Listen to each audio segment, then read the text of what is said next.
يا أيها الناس اتقوا ربكم الذي خلقكم من نفس واحدة وخلق منها زوجها وبث منهما رجالا كثيرا ونساء واتقوا الله الذي تسألون به الأرحام إن الله كان عليكم رقيبا وأعطوا اليتامى أموالهم ولا تتبدلوا خبيثا بالطيب ولا تأكلوا أموالهم إلا أموالكم إنه كان حوبا كبيرا صدق اللہ العظیم وإياكم وذکر القرآن الحکیم۔ سورۃ النساء یہ مدنی ہے، یعنی یہ مدینہ منورہ میں نازل ہوئی ہے۔ آیات ٹوٹل اس میں جو ہے 76 ہیں اور رکوع اس میں 24 ہیں۔ بڑی صورتوں میں سے آتی ہے، سورہ بقرہ، سورہ عمران، سورہ نساء، اس سے بڑی صورتوں میں آتی ہیں۔ نساء کا مطلب ہوتا ہے عورتیں۔ تو اس قرآن یہ جو پڑھی گئی آیات نمبر 1 سے لے کر کے 3 تک، رب اشرح لی صدری ویسر لی امری واحلل عقدۃ من لسانی یفقہوا قولی۔ شروع کرتا ہوں اللہ کے نام سے جو بڑا مہربان نہایت رحم والا ہے۔ اے لوگو، اپنے پروردگار سے ڈرو جس نے تمہیں ایک جان سے پیدا کیا اور اسی سے اس کی بیوی کو پیدا کر کے ان دونوں سے بہت سے مرد اور عورتیں پھیلا دیں۔ اس اللہ سے ڈرو جس کے نام پر ایک دوسرے سے مانگتے ہو اور رشتہ دار ناطے توڑنے سے بھی بچو۔ بے شک اللہ تعالیٰ تم پر نگہبان ہے۔ اور یتیموں کو ان کے مال دے دو اور پاک اور حلال چیز کے بدلے ناپاک اور حرام چیز نہ لو، اور اپنے مالوں کے ساتھ ان کے مال ملا کر کھا نہ جاؤ، بے شک یہ بہت بڑا گناہ ہے۔ صدق اللہ العظیم وإياكم وذکر القرآن الحکیم۔ اس کی لفظی ترجمہ ہوا سورہ نساء کی یہ آیت نمبر 1 سے 3 تک کی۔ اب اس کا تفسیر سے ملاحظہ فرمائیں۔ تفسیر سے ملاحظہ فرمائیں یہ کہ پہلی بات جو ہے، اے لوگوں اپنے پروردگار سے ڈرو جس نے تمہیں ایک جان سے پیدا کیا۔ ایک جان سے پیدا کیا مطلب ایک جان سے مراد ابو بشر حضرت آدم علیہ السلام ہیں، اور خلقہ منہا زوجہا میں منہا سے وہی جان، منہا مطلب حضرت آدم علیہ السلام کا ہی معاملہ، منہا سے وہی جان یعنی آدم علیہ السلام مراد ہے۔ یعنی آدم علیہ السلام سے ان کی زوج یعنی بیوی حضرت حوا کو پیدا کیا۔ حضرت آدم علیہ السلام سے حضرت حوا کو پیدا کیا گیا۔ حضرت حوا حضرت آدم علیہ السلام سے کس طرح پیدا ہوئے، اس میں اختلافات ہے۔ حضرت ابن عباس رضی اللہ عنہ سے قول مروی ہے کہ حضرت حوا مرد یعنی آدم علیہ السلام سے پیدا ہوئے۔ یہ اللہ کی دی قدرت کہ اللہ نے مرد سے عورت کو پیدا کیا ہے نا۔ جو سائنس آج کے ڈیٹ میں جو ہے یہ کر رہا ہے کہ ایک سیل سے کیسے ڈسکوری ہو، ایک سیل سے دوسرے سیل کو کیسے ایک جان سے ہی آگے وہ نکلے، یعنی کلون کا جو کنسیپٹ ہے، تو اس کے بارے میں اللہ تعالیٰ نے پہلے ہی سب سے پہلا جو انسانی کو اس طرح سے بنایا ہے، ایک جان سے ہی بنایا کہ حضرت آدم علیہ السلام ایک مرد اور ان سے حضرت حوا یعنی عورت کو نکالا جا رہا۔ اللہ اکبر۔ یعنی آدم علیہ السلام سے پیدا ہوئے ہیں، یعنی ان کی بائیں پسلی سے ایک حدیث میں کہا گیا ہے ان المراتا خلقت من زلال و ان اورج شیء فی الزلائل علی، صحیح بخاری کتاب بداء الخلق، صحیح مسلم کتاب الزرع، کہ عورت پسلی سے پیدا کی گئی ہے اور پسلی میں سب سے ٹیڑھا حصہ، پسلی کا سب سے ٹیڑھا حصہ سے پیدا ہے، اس کا بلائی حصہ ہے، یعنی سب سے ٹیڑھا حصہ، اگر تو اسے سیدھا کرنا چاہے تو توڑ بیٹھے گا، اور اگر تو اس سے فائدہ اٹھانا چاہے تو کجی کے ساتھ ہی فائدہ اٹھا سکتا ہے۔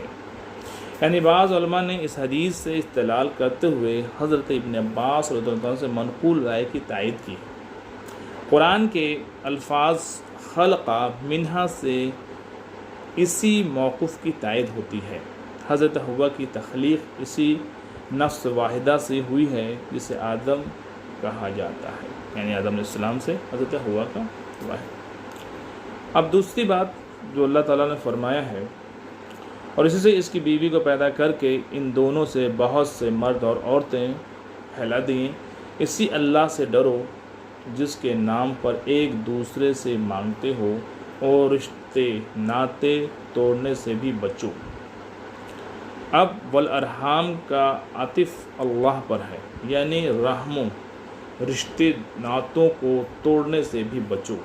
ارحام رحم یعنی انگلش میں اگر کہتے ہیں یوٹرس کی جمع ہے، مراد رشتے داروں ہیں جو رحم مادر کی بنیاد پر ہی قائم ہوتی ہے، ایک دوسرے سے جو بلڈ ریلیشنز جو ہیں ڈائریکٹ، تو ان کے بارے میں ہے کہ ایک دوسرے سے وہ بلڈ کی ہی پہ وہ ایک رشتہ بنتا ہے۔ اسی سے محرم اور غیر محرم، محرم اور غیر محرم دونوں رشتے مراد ہیں، ایک تو محرم ہوتا ہے اور دوسرا غیر محرم ہوتا ہے۔ رشتوں ناتوں کا توڑنا سخت کبیرہ گناہ ہے، اس لیے رشتے ناتوں کا توڑنا جو ہے سخت کبیرہ گناہ ہے، جسے قطع رحمی کہتے ہیں۔ احادیث میں قرابت داروں کو ہر صورت میں قائم رکھنے اور ان کی حقوق ادا کرنے کی بڑی تاکید اور فضیلت بیان کی گئی ہے، جسے صلح رحمی کہا جاتا ہے۔ صلح رحمی کے بارے میں کئی جگہ اللہ تعالیٰ نے فرمایا ہے، اور حدیث شریف میں ہے کہ صلح رحمی کرو، صلح رحمی کرو، یعنی اپنے رشتہ داروں کے ساتھ تعلق اچھا رکھو، توڑو نہیں، جوڑو۔ یہ جو آیتیں ہیں سورہ نساء کی، یا ایھا الناس اتقوا ربکم الذی خلقکم من نفس واحدۃ وخلق منها زوجها وبث منها رجالا كثيرا ونساء واتقوا الله الذي تساءلون به والارحام ان اللہ کان علیکم رقیبا۔ یہ آیتیں دیگر خطبات خصوصاً نکاح کے خطبہ میں ضرور پڑھا جاتا ہے، تو اس کا ترجمہ ہم لوگوں کو ذہن نشیں رہنا چاہیے کہ اس کا ترجمہ کیا ہے۔ اس کو پھر ایک بار یہ سمجھیں، اے لوگوں، یا ایھا الناس، لوگوں سے اللہ مخاطب ہو رہا ہے، اے لوگوں اپنے پروردگار سے ڈرو جس نے تمہیں ایک جان سے پیدا کیا اور اسی سے اس کی بیوی کو پیدا کر کے ان دونوں سے بہت سارے مرد اور عورتیں پھیلائیں۔ اس اللہ سے ڈرو جس کے نام پر ایک دوسرے سے مانگتے ہو، اور رشتے ناطے توڑنے سے بھی بچو، بے شک اللہ تعالیٰ تم پر نگہبان ہے، ان اللہ کان علیکم رقیبا۔ اب آگے جو ہے، اور یتیموں کو ان کے مال دے دو، اور پاک اور حلال چیز کے بدلے ناپاک اور حرام چیز نہ لو، اور اپنے مالوں کے ساتھ ان کی مال ملا کر کھا نہ جاؤ، مطلب ان کے مال کو ملا کر کے مت کھا جاؤ۔ یتیموں کے مال کے بارے میں آتا ہے، بے شک یہ بہت بڑا گناہ ہے۔ یتیم جب بالغ اور باشعور ہو جائیں تو ان کا مال ان کے سپرد کرو۔ خبیث کے گھٹنا چیزیں اور طیب سے، خبیث سے گھٹیا چیزیں اور طیب سے عمدہ چیزیں مراد ہیں، یعنی ایسا نہ کرو کہ ان کے مال سے اچھی چیزیں لے لو اور محض گنتی پوری کرنے کے لیے گھٹیا چیزیں ان کے بدلے میں رکھ دو۔ ان گھٹیا چیزوں کو خبیث یا ناپاک اور عمدہ چیزوں کو طیب پاک سے تعبیر کر کے اس طرح اشارہ کر دیا کہ اس طرح بدلیا کیا مال بدل کر کے، مطلب کہ اچھا چیز کو لے کر کے گھٹیا چیز کو دے دیا، بدلا کیا گیا مال جو اگرچہ اصل میں تو طیب پاک اور حلال ہے، لیکن تمہاری اس بددیانتی نے اس میں خباثت داخل کر دی اور وہ اب طیب نہیں رہا، بلکہ تمہارے حق میں وہ خبیث، ناپاک اور حرام ہو گیا۔ اسی طرح بددیانتی سے ان کا مال اپنے مال میں ملا کر کھانا بھی ممنوع ہے، منع ہے، ورنہ اگر مقصد خیر خواہی ہو تو ان کے مال کو اپنے مال میں ملانا جائز ہے۔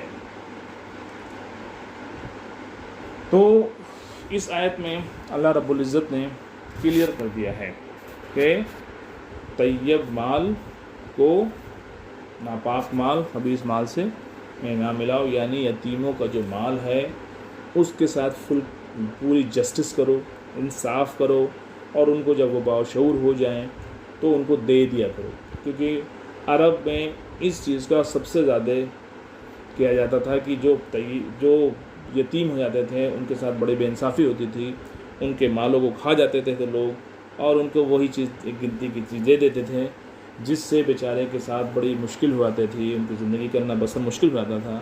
اسی کو اللہ رب العزت نے خاص طور سے اس آیت میں خاص طور سے توجہ فرمائی ہے کہ ان لوگوں کو یہ غور کرنا چاہیے جن کو یتیموں کا مال ہے تو وہ ان کے مال کو ملا کر نہ کھائیں، یہ اللہ کے نزدیک بہت بڑا گناہ ہے، بلکہ ان کا جو مال ہے ان کو پوری دے دیا جائے۔ اللہ تعالی ہم سب کو سننے زیادہ عمل کرنے کی توفیق عطا فرمائے۔ صدق اللہ العظیم و ایاتہ ذکر القرآن الحکیم۔ والسلام علیکم ورحمۃ اللہ وبرکاتہ۔ صلی اللہ علیہ وسلم۔